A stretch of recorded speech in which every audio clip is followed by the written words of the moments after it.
Nena kitu.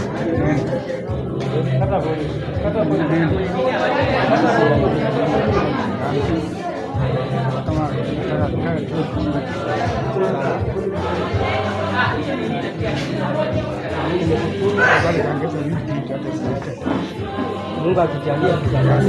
Asante. Mimi nimeshukuru sasa msichana wangu mmenipea, tutaishi milele na milele, nitamlinda kufikia. Asante.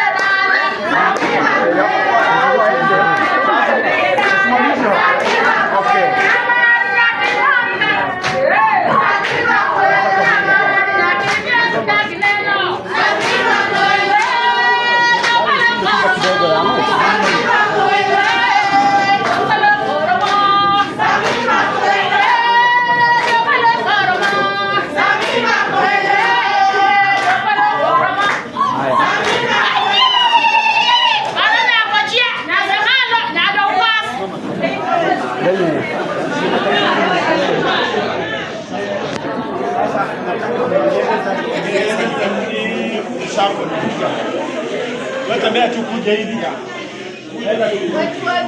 Kuja. Kuja tu. Kuja tu.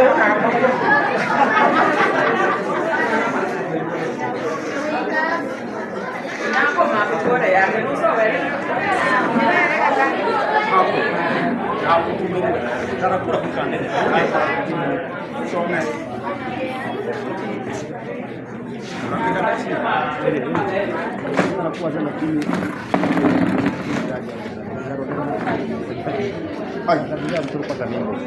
Tunasoma Injili,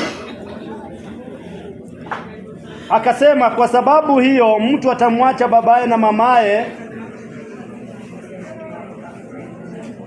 ataambatana na mkewe, nao wawili watakuwa mwili mmoja. Hata wamekuwa si wawili tena, bali mwili mmoja. Basi alichounganisha Mungu, mwanadamu asikitenganishe. Bwana Yesu asifiwe. Amen. Mungu kile ambacho ameunganisha, mwanadamu asitenganishe. Kile ulipata, linda vizuri, tunza vizuri. Si mwanaume peke yake na si mwanamke peke yake, ni nyinyi wote kufanya juhudi ili ushike kile ulipokea.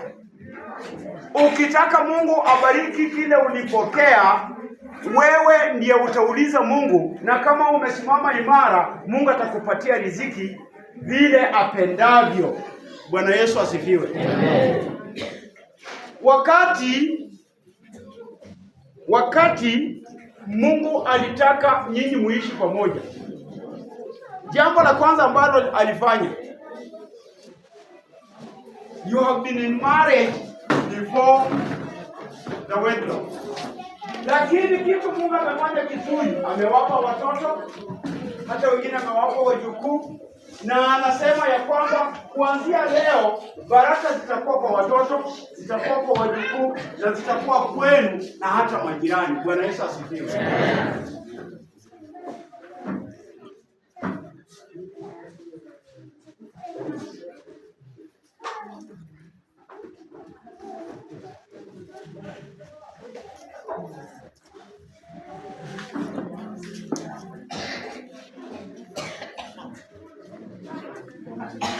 Kadhalika ninyi wake watiini waume zenu, kusudi ikiwaka wasioliamini neno wawavute,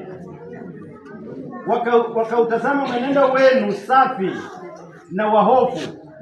Kujipamba kwenu kusiwe kujipamba kwa nje, yaani kusuka nywele, kujitia dhahabu na kuvalia mavazi, bali kuwe utu wa moyo usioonekana katika mapambo yasiyoharibika, yaani roho ya upole, utulivu iliyo na dhamani kuu